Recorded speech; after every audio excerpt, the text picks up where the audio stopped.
Hello दोस्तों, नमस्कार। यह जो टॉपिक है हमारा, बहुत ही ज़्यादा प्रश्न के हिसाब से बहुत ही इम्पोर्टेंट टॉपिक होता है और इसके माध्यम से आप पूरे भारत के विस्तार के बारे में समझ पाते हैं कि आखिरकार एक्चुअल में भारत क्या है। उसके चाहे प्रशासनिक हो चाहे भौगोलिक हो, समस्त विस्तार को हम एक प्रकार से आइडेंटिफाई करते हैं। तो इसलिए यह बहुत ही ज़्यादा इम्पोर्टेंट टॉपिक होता है और इसे बहुत अच्छे से अध्ययन करना होता है, क्योंकि इससे एक दो प्रश्न जो है तो हमेशा और प्रत्येक एग्ज़ाम में पूछे जाते हैं, जिनमें इंडियन ज्योग्राफी से यह बहुत ही ज़्यादा इम्पोर्टेंट टॉपिक होता है। तो जैसा कि हम लोगों ने पिछले क्लासेस में इमेजनरी लाइंस के बारे में समझ लिया था, आज जानना है हमें स्टेट के बारे में, यानी कि जो कोस्टल एरिया हमने लिखा है तो इस पॉइंट के बारे में समझना है। तो यहाँ हम टोटल पूरी तरह से स्टेट को समझेंगे कि कैसे स्टेट है। तो क्या हमें समझना है, पूरा हम लोग यहाँ स्टेट का अध्ययन ही करेंगे कि किस तरह से पूरे स्टेट हैं हमारे, कहाँ कैसे डिवाइड है ना। तो चलिए आज हम लोग बात करते हैं।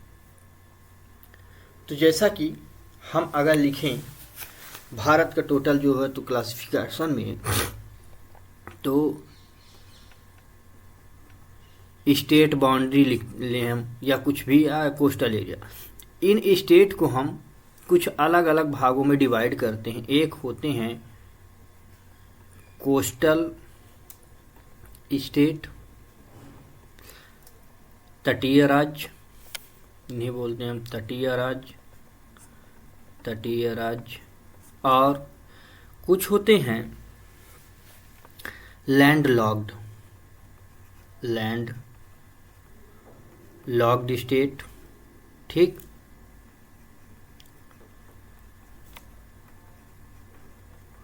भू आवेष्टित राज्य, जिनका किसी भी ना तो समुद्री सीमा से संबंध हो, बाउंड्री जुड़ी होती है, और ना ही अंतर्राष्ट्रीय राज्यों के साथ, इनकी अंतर्राष्ट्रीय देशों के साथ सीमा साझा होती है। और नेक्स्ट होते हैं इंटरनेशनल स्टेट, जो जिन्हें हम कहें international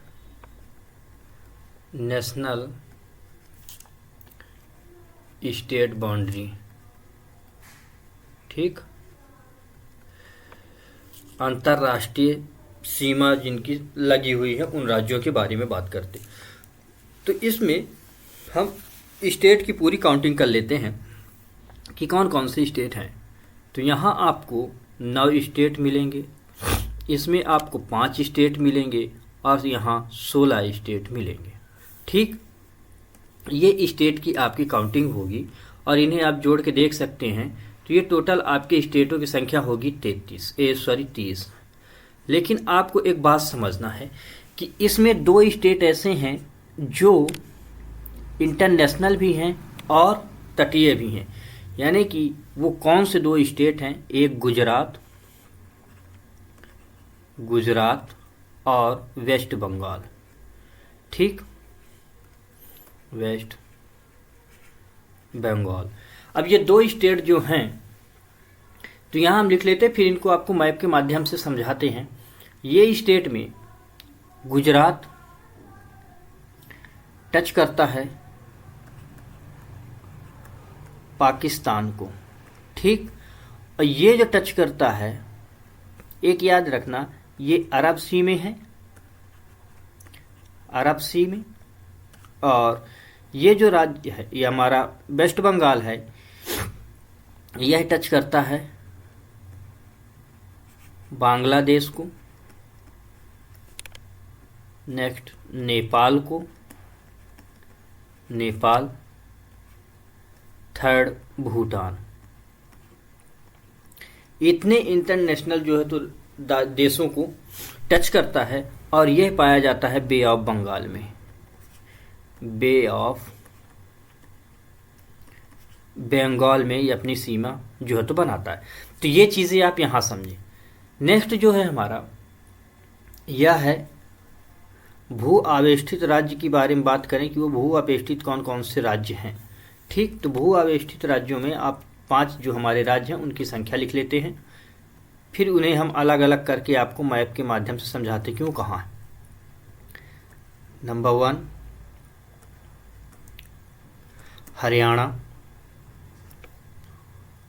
number 2 Madhya Pradesh,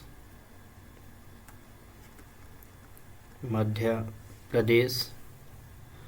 number 3 Jharkhand. 4 Chhattisgarh. 6 number 5 Telangana. इतने स्टेट हैं जो कि भू आवेष्टित राज्य हैं। तो सभी राज्यों को आप अलग अलग से क्लासिफाइड करते हुए इसी तरह आप इनका अध्ययन करेंगे, क्योंकि कभी पूछता है कौन से राज्य जो है तो बाउंड्री को टच करते हैं, कौन से ऐसे राज्य हैं जो तटीय सीमा को साझा करते हैं, कौन ऐसे राज्य तो तटीय सीमा को साझा नहीं करते हैं। अभी और भी हम इनके बारे में समझेंगे। और ये 16 स्टेट है, इनको वहीं हम लोग अध्ययन कर लेंगे। ठीक, यहाँ इनकी संख्या नहीं लिख रहे। इंपॉर्टेंट आपको यहाँ समझने हैं, अगर इतने स्टेट आपने याद कर लिए तो शेष उधर की स्टेट। और सबसे अच्छी बात यह है कि अगर इस तरह आप अध्ययन करते हैं तो आपको भारत के सभी 28 राज्य भी याद हो जाएंगे। ठीक, बचेंगे यूटी। तो यूनियन टेरिटरी के बारे में भी हम कुछ ऐसा बताएंगे कि आपको वो भी याद करने में बहुत ही ज़्यादा आसानी हो जाएगी। नेक्स्ट जैसे जैसे हम आगे की तरफ बढ़ते चलेंगे वैसे वैसे आपको चीज़ें क्लियर होती चलेंगी। बस इसमें आप 2 चीज़ें ज़रूर लिख लें कि यूटी को भी हम अलग से क्लासिफाइड करके ही आपको बता देंगे, तो वहाँ आप समझ लेंगे। अभी हम लोग स्टेट को कर रहे हैं। नेक्स्ट चलते हैं। अब पहले हम लोग मैप की तरफ मूव कर लें, और मैप की तरफ से पहले हम कोस्टल एरिया को समझते हैं एक एक करके, ताकि हमें समझने में आसानी हो। तो हमें आप इधर पहले समझना है कोस्टल स्टेट। ठीक है, कोस्टल स्टेट हमें यहाँ समझना है। ठीक, अब इस कोस्टल स्टेट में समझें आप कि कौन कौन राज्य हैं। तो नंबर 1 गुजरात। जिस तरह हम इनकी नंबरिंग करेंगे वैसे ही आप जो है तो इनको लिखते चलेंगे, तो क्या है कि आपको समझने में आसानी होगी कि अच्छा ये राज्य जो है तो इस नंबर के हैं, क्योंकि कभी कभी ये पूछ लेता है कि कौन किस नंबर के राज्य हैं। ठीक, इस बात को आपको बहुत ज़्यादा विशेष ध्यान रखना है। Number 2 Tamil Nadu. Number 3 Andhra Pradesh. Number 4 Maharashtra. Number 5 West Bengal. Number 6 Kerala किधर है, केरल। नंबर 7 कर्नाटक और नंबर 7 उड़ीसा। नंबर 8 कर्नाटक और नंबर 9 गोवा। ये हमारे स्टेट हुए। अब यहाँ एक चीज़ और, पिछले आंकड़े हमने बताए थे, तो अब जो कोस्टल एरिया के आंकड़े हैं, ये आंकड़े एक बार आप और यहाँ लिख लें कि 2 प्रकार के आंकड़े आपको याद रखने हैं। एक ओल्ड में है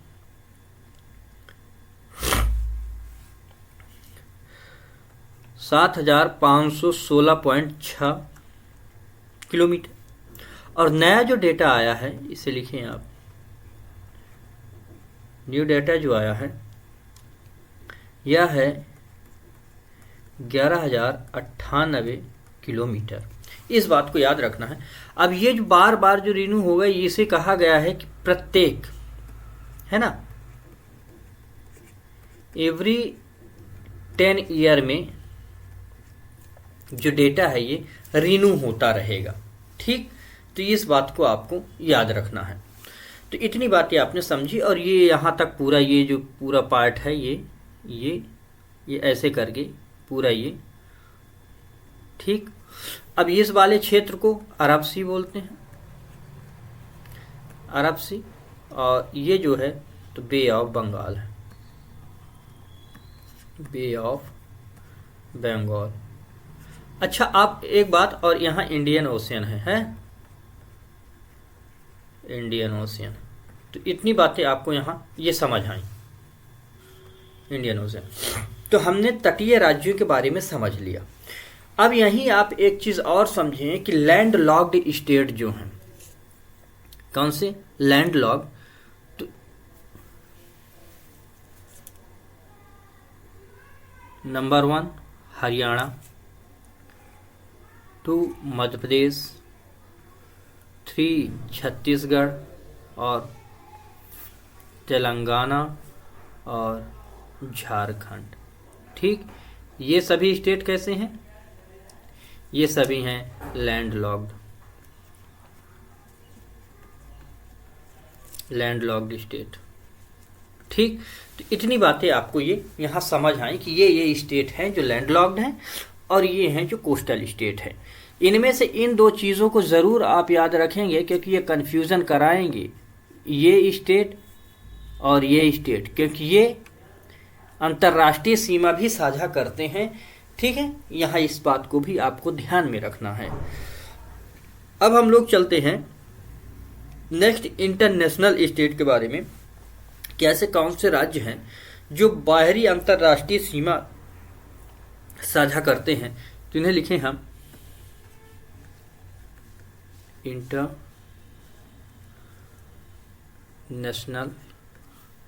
बाउंड्री वाले स्टेट। ठीक है, इंटरनेशनल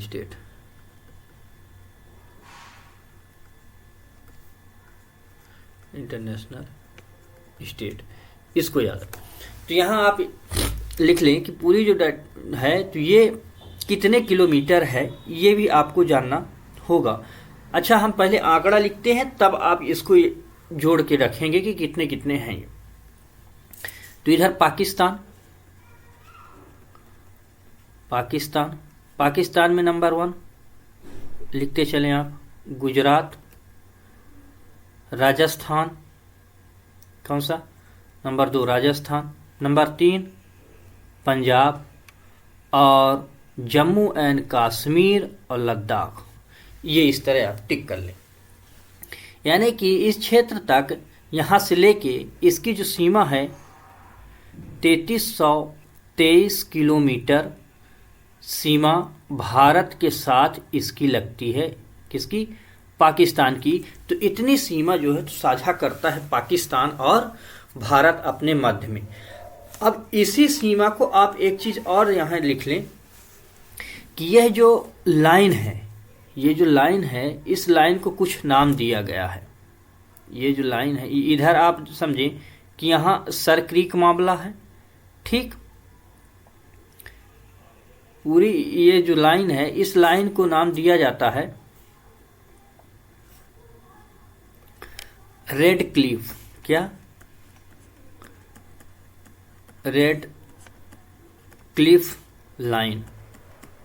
ठीक है, इस बात को याद रखिए। दूसरी एक और बात कि एक बार एमपीपीएससी ने सवाल पूछा कि भारत और पाकिस्तान, इन दोनों की सीमा के बारे में अलग अलग लिखे कि भारत पाकिस्तान और अलग अलग लिखा। अब पूछा कि भारत और पाकिस्तान के मध्य की सीमा रेखा को कहते हैं, और उन्होंने अलग तरह से इंटरप्रेट किया, उसको जो अलग नाम दिया, इसको बोलते हैं भू आवेष्टित, है ना। यानी कि इंग्लिश में अगर लिखें इसे तो सुपर इम्पोज्ड लाइन, इंग्लिश में रखें तो ज़्यादा आपको याद रहेगा, सुपर इम्पोज्ड लाइन। ठीक, इस तरह का प्रश्न पूछ लिया था, तो इस बारे में इस चीज़ को आप याद रखेंगे। ये आए हुए प्रश्न, ये ऐसी रेखा होती है जिसे अंतरराष्ट्रीय कोई बाहरी देश जो कि इन दोनों के मध्यस्थता करते हुए अपनी रेखा खींच देता है, और उन्हीं को ये दोनों देश मानते हैं। इसलिए याद होगा कि भारत जब आज़ाद हुआ तो भारत और पाकिस्तान अलग दो स्टेट बने, राज्य बने, या पॉलिटी में इन्हें स्टेट बोलते हैं, वैसे देश कहें हम, तो दो अलग देश बने। तो इस वजह से इनकी जो सीमा रेखा का निर्धारण किया गया था वो ब्रिटिशर्स के द्वारा किया गया था, जिस वजह से इस लाइन को सुपर इम्पोज्ड लाइन भी नाम दिया जाता है। तो ये चीज़ को याद रखेंगे। इधर अफगानिस्तान, ठीक, अफ़गानिस्तान की सीमा जो है, अफ़गानिस्तान ज़्यादा सीमा साझा नहीं करता है, यानी कि इसकी ज़्यादा दूरी नहीं है, लगभग 106 किलोमीटर है। कितनी?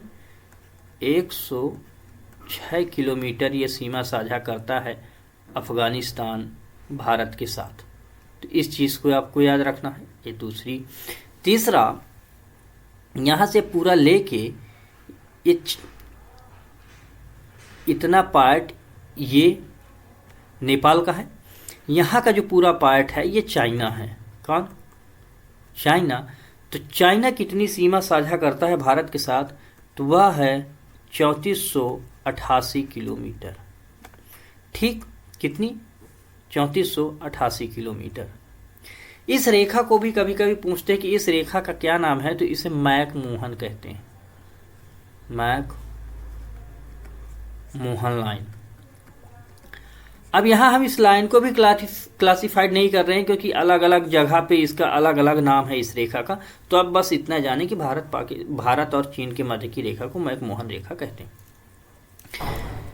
बात करें हम नेपाल की, तो नेपाल 1751 किलोमीटर सीमा साझा करता है।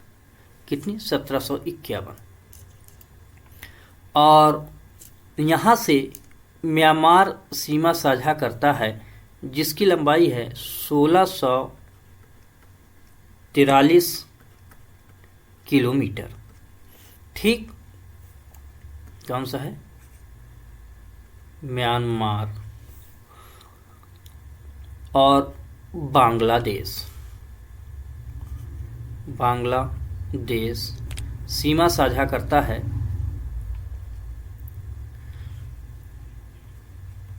4096.7 किलोमीटर। ये इतनी बातें आपको याद होंगी। और भूटान, ये अपना भूटान है। ठीक, तो भूटान जो है तो 699 किलोमीटर सीमा अपनी साझा करता है। 699 किलोमीटर इतनी सीमाएं जो है तो साझा करता है। ठीक, लेकिन अब यहाँ ये टोटल सीमा जो है, तो इसका भी डेटा आप याद रखें। अभी भी बहुत से किताबों में आपको ये ओल्ड डेटा ही मिलेगा और पढ़ने को मिलेगा 15,200 किलोमीटर। ठीक, जबकि इसमें बदलाव हुआ था जब भारत और बांग्लादेश के मध्य कुछ सीमाओं का क्लियरिफिकेशन किया गया था, तो उस समय की बात है ये। तो ये हुआ है 15,106 पॉइंट और कुछ किलोमीटर है। ठीक, 100, हाँ ऐसे 6 मान लो या 4 मान लो, इतने किलोमीटर इसकी जो है तो रेखा मानी जाती है, इतना। ठीक है, तो आप इस चीज़ को याद रखें। लमसम ये पॉइंट आप हटा दो, ज़्यादा रहेगा। आप 106 किलोमीटर सीमा जो है तो साझा करता है भारत। तो इस तरह इन चीज़ों को आपको याद रखना। अब बात करें कि कौन कौन से राज्य हैं इनमें, तो यहाँ जैसे हमने पाकिस्तान तक, तो पाकिस्तान के तो समझ लिए। इधर देखें तो यहाँ लद्दाख, हिमाचल प्रदेश, उत्तराखंड, सिक्किम और अरुणाचल प्रदेश, 5 ये हुई। नेपाल के साथ है अरुणाचल प्रदेश 1, 2 उत्तर प्रदेश, बिहार 3, वेस्ट बंगाल 4 और ये सिक्किम 5 स्टेट यहाँ भी टच करते हैं। बात करें भूटान के साथ, तो भूटान के साथ सिक्किम 1, पश्चिम बंगाल 2, आसाम 3, अरुणाचल 4। ठीक, इसी तरह आप बात करें म्यांमार की, तो अरुणाचल प्रदेश 1, नागालैंड 2, मणिपुर 3, मिजोरम 4। ठीक, इस तरह करके इनके, और शेष जो ये राज्य बचे ये बांग्लादेश को टच करते हैं। इतनी बातें आपको यहाँ कंफर्म हुई। ठीक है, अब इनको देख लेंगे यहाँ से, ये जितने भी राज्य हैं ये, तो ये राज्य किसको टच करते हैं? बांग्लादेश को। तो इतनी बातें आपको यहाँ ये कंफर्म हुई कि कौन कितना सीमा साझा करता है। अब कुछ यूनिक बातें इनमें करते हैं हम, जो प्रश्न बनते हैं। प्रश्न बनता है आपके सिक्किम को लेके। क्यों? सिक्किम 3 को टच करता है। पहला China, second Nepal, third Bhutan को। ठीक, उधर हमने आपको बताया है कि पश्चिम बंगाल किन किन के साथ अपनी सीमा साझा करता है, उधर उतनी बातें हो गई। 2 यहाँ अब और आपको याद रखना है कि अब यूटी में अगर हम देखें कि यूनियन स्टेट जो है तो कौन से ऐसे लैंड लॉक्ड है। एक प्रश्न और बनता है यहाँ से, और वो है त्रिपुरा को लेके। ऐसा पूछ लिया जाता है कि ऐसा कौन सा स्टेट है जो 3 तरफ से घिरा होता है अंतर्राष्ट्रीय सीमाओं से, तो वह है त्रिपुरा। ये हमने ब्रैकेट में बना दिया, इसे आप लिख लेंगे अपने अकॉर्डिंग समझने के लिए। नेक्स्ट एक प्रश्न और यहीं से याद रखें कि ऐसा कौन सा स्टेट है, इसे आप अलग कलर से हम रखते हैं। ये जितने भी स्टेट हैं यहाँ, ये सारे स्टेट जिन्हें हैं इन्हें बोलते हैं 7 सिस्टर। ये बात याद रखें कि ये जो स्टेट है इन्हें बोला जाता है 7 सिस्टर। क्या बोला जाता है? ये जो स्टेट हैं इन्हें 7 सिस्टर बोला जाता है। ठीक, ये 7 सिस्टर्स स्टेट है। अब इन 7 सिस्टर स्टेट में एक ऐसा स्टेट है जो सभी स्टेट को टच करता है, और वह स्टेट है आसाम। ठीक, कौन? आसाम। इस चीज को याद रखें। दूसरी बात एक और आपको याद रखना है कि जो हम लोगों ने पिछली क्लास में पढ़ा है ट्रॉपिक ऑफ कैंसर। ठीक, ट्रॉपिक ऑफ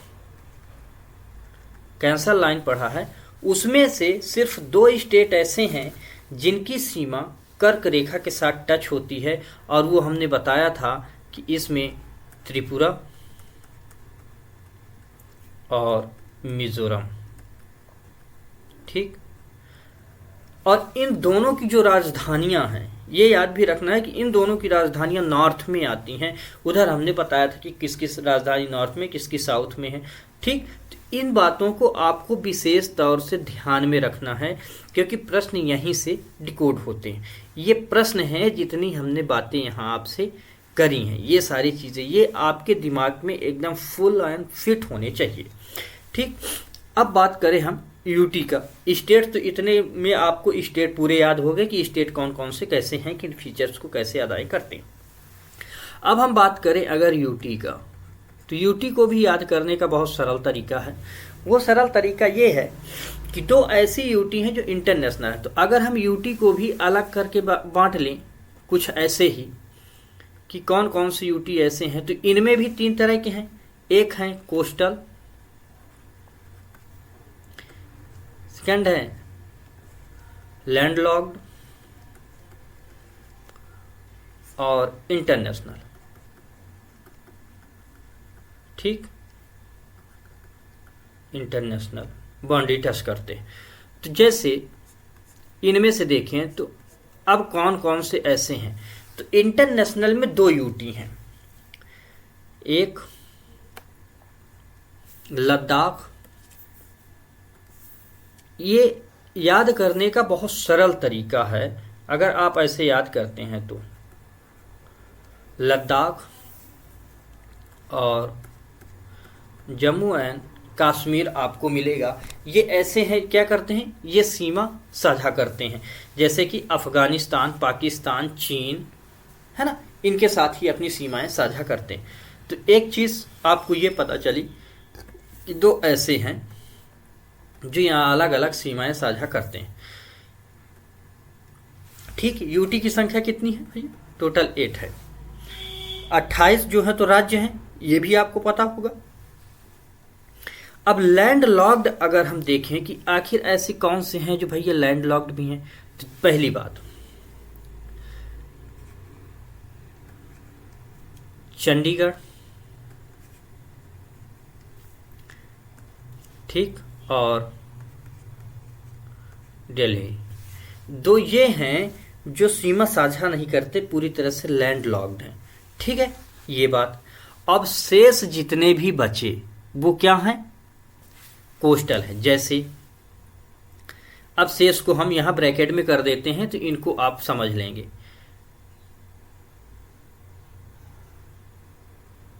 अंडमान निकोबार द्वीप समूह,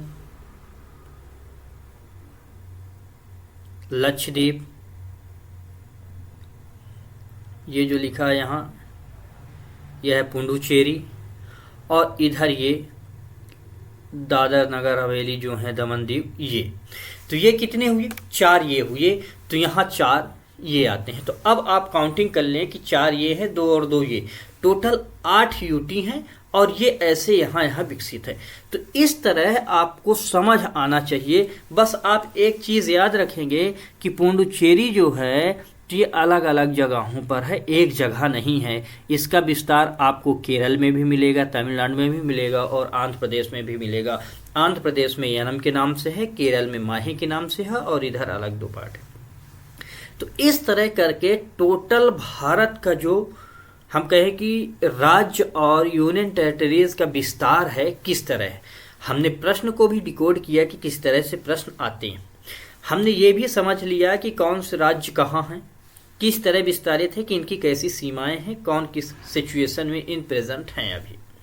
तो इस तरह करके आप अगर इनको इसी फॉर्मूले पे याद करेंगे तो प्रत्येक राज्य आपको रटने की जरूरत नहीं पड़ेगी, बहुत ही शालीनता के साथ और सरलतम से आप इन्हें याद कर लेंगे। ये राज्यों को याद करने का बेहतर तरीका है।